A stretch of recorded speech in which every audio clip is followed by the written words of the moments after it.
मेरे लिए तो बहुत सौभाग्य की बात है और हम कभी सोचे भी नहीं थे कि मम्मी के साथ विधानसभा में रहेंगे और एक ही सीट के पास अगल बगल बैठेंगे। पक्ष हो, हमारा मानना है कि अगर दोनों का मंजिल तो एक ही है, गरीबों के लिए करना है, काम करना है, विकास करना है, या पक्ष हो या विपक्ष हो, दोनों को लेकर चलना चाहिए। ऐसे मतलब तू मैं करने से विकास नहीं होगा और लोगों का लॉस होगा, जनता का लॉस होगा। अभी के लोग कहते हैं ना कि जनता ना समझ है, उसको जिधर ढाल दो उधर जाती है। लेकिन जनता इतना समझदार है, इतना समझदार है, एक अनपढ़ आदमी भी सोचता है कि मेरे लिए कौन विकास देख रहे हैं। मैं हूं आपके साथ वंदना। हमारे साथ बात करने के लिए हैं बिहार के पूर्व मुख्यमंत्री जीतन राम मांझी की बहू और बिहार सरकार में मंत्री संतोष कुमार सुमन की पत्नी ज्योति मांझी, जो बिहार विधान परिषद की सदस्य हैं। जीतन राम मांझी की समधिन लगी, बहुत ऐसे हैं, और उन्हीं की बेटी दीपा मांझी हमारे साथ हैं। सबसे पहले तो बहुत बहुत बधाई हो आपको। बहुत बहुत धन्यवाद। ये मौका बहुत कम आता है कि माँ और बेटी एक ही सदन में, क्योंकि कहीं भी देख लिया जाए पति पत्नी एक साथ दिखते हैं, लेकिन माँ बेटी का स्थान एक ही सदन में। जी, मेरे लिए तो बहुत सौभाग्य की बात है और हम कभी सोचे भी नहीं थे कि मम्मी के साथ विधानसभा में रहेंगे और एक ही सीट के पास अगल बगल बैठेंगे। तो मेरे लिए तो बहुत ये नई चीज़ है। हम भविष्य में कभी सोचे भी नहीं थे कि इस तरह का फल आएगा मेरे सामने, लेकिन अब जनता का प्यार था, आशीर्वाद था, जनता चुनकर भेजी है, तो उनको हम धन्यवाद देना चाहते हैं कि हमें इस क्षण देखने को मौका मिला उनके थ्रू। उम्मीद था आपको इतने वोटों से जीतेंगे, क्योंकि जिस तरह से जीतन राम मांझी का एक वहाँ पे कब्जा रहा और उस सीट पर आपकी जिम्मेदारी बनती थी और उस जिम्मेदारी को आपने पूरा बखूबी निर्वहन किया। उम्मीद थी कि आप इतने वोटों के अंतर से जीतेंगी। देखिए, जब हम गांव में घूम रहे थे, उस समय घूम रहे थे तो लोगों के बीच जा रहे थे, लोगों के साथ बातें हो रही थी, बैठ रहे थे, तो हमें पूरा यकीन हो गया था। चूँकि पापा भी रहे हैं 9 साल जो उनका कार्यकाल रहा, तो उस क्षेत्र में उनका बहुत सारे विकास के काम हुए भी थे। और विकास की बात नहीं है, हम भी गए तो वहाँ क्षेत्र में गए, गांव में गए, मिले, जिन लोगों से मिले, तो हमें भी पूरा विश्वास था कि जनता का प्यार हमें भी मिलेगा, आशीर्वाद मिलेगा। और हमें पूर्ण विश्वास था कि हमें उनके चुनने के बाद हम जरूर यहाँ तक आएंगे। विधानसभा में इस बार तो एनडीए ने गजब कर दिया, चारों सीट जो है एनडीए के खाते में ही आई। जी बिल्कुल, ये सब माननीय मुख्यमंत्री, माननीय प्रधानमंत्री जी का विकास का ये जीत है और ये तो होना ही था। तेजस्वी यादव को क्या कहेंगे? तेजस्वी जी को मेहनत करना चाहिए, सिर्फ बोलने से, बड़ी बड़ी बातें बोलने से नहीं कुछ होता है, मेहनत करें। पहली बार विधानसभा में कार्य को देखने के लिए मिल रहा है और जब सदन की कार्रवाई शुरू हो रही है, विपक्ष वॉकआउट करके निकल जा रहा है, चाहे वह आरक्षण का मुद्दा हो या फिर वक्फ बोर्ड का हो, कैसे देख रही हैं? इसे सीखने को मिल रहा है आपको? देखिए, कुछ नई चीज़ें तो है, सीख भी रहे हैं, और आगे भी सीखने को मौका मिलेगा। तो हम समझते हैं कि विपक्ष हो पक्ष हो, हमारा मानना है कि अगर दोनों का मंजिल तो एक ही है, गरीबों के लिए करना है, काम करना है, विकास करना है, या पक्ष हो या विपक्ष हो, दोनों को लेकर चलना चाहिए। ऐसे मतलब तू मैं करने से विकास नहीं होगा और लोगों का लॉस होगा, जनता का लॉस होगा। इसीलिए मिलकर काम करना चाहिए और शांतिपूर्ण ढंग से सदन में रहना चाहिए और विकास के पर ध्यान देना चाहिए। एक अंतिम सवाल है, शराबबंदी को लेकर विपक्ष लगातार हमलावर है। दीपा मांझी कैसे देख रही हैं शराबबंदी को? देखिए, हम अभी भी कहें, महिला होने के नाते हमको तो अच्छा लगता है कि शराबबंदी भी रहना चाहिए, क्योंकि उसमें महिलाओं का भलाई है, बच्चों का भलाई है, बच्चों का भविष्य जुड़ा हुआ है उससे, तो ये तो हमको अच्छा लगता है।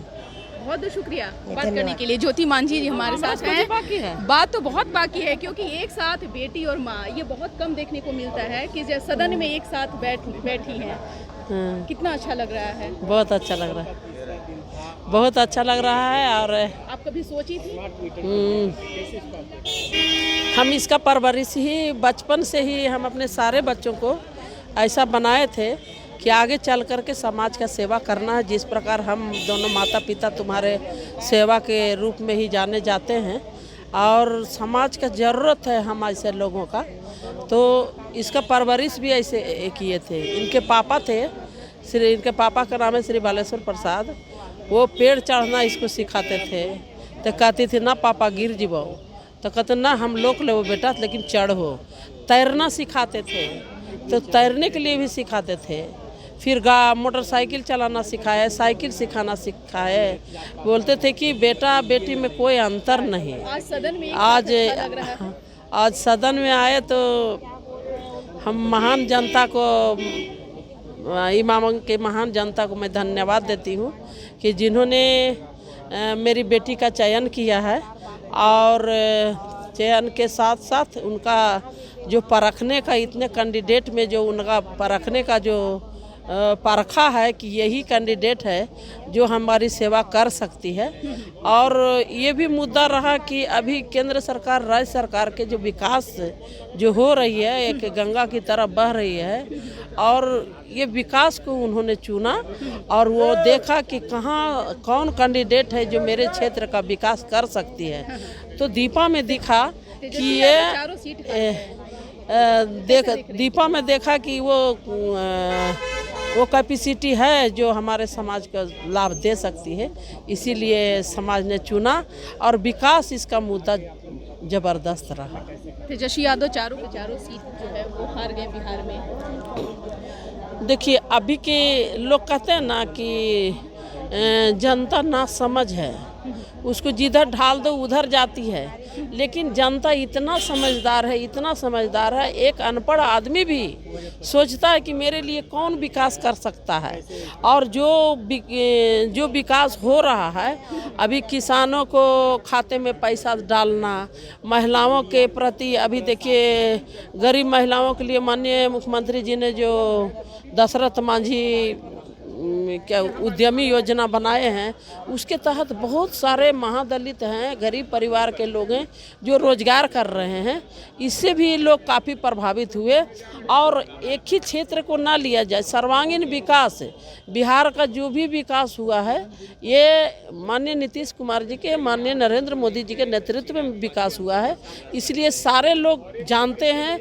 आज 4 सीट जीत गए, हार गए, तो मैं माननीय तेजस्वी प्रतिपक्ष नेता तेजस्वी यादव जी से मैं कहना चाहूँगी कि हम एक बार मिलकर भी बोले थे। ये बात हम आपको बता देना चाहते हैं, क्योंकि हम भी मांझी समाज से हैं, गरीब समाज से हैं। ये तेजस्वी यादव जी के परिवार बहुत ही अच्छे हैं, लेकिन इनके संगठन में लोग जो जुड़े हुए हैं अभी भी गरीबों को चूसने का काम करते हैं। तो गरीब भयभीत है उससे, इसीलिए इस संगठन को इनको लोग अपना नहीं पा रहा है। इसको हम दिल की बात कह रहे हैं, क्योंकि हम ज़मीन पर रहते हैं। अभी विधायक भी हैं तो सदन चलता है तभी आते हैं, नहीं तो हम क्षेत्र में ही रहते हैं और गांव में ही रहते हैं।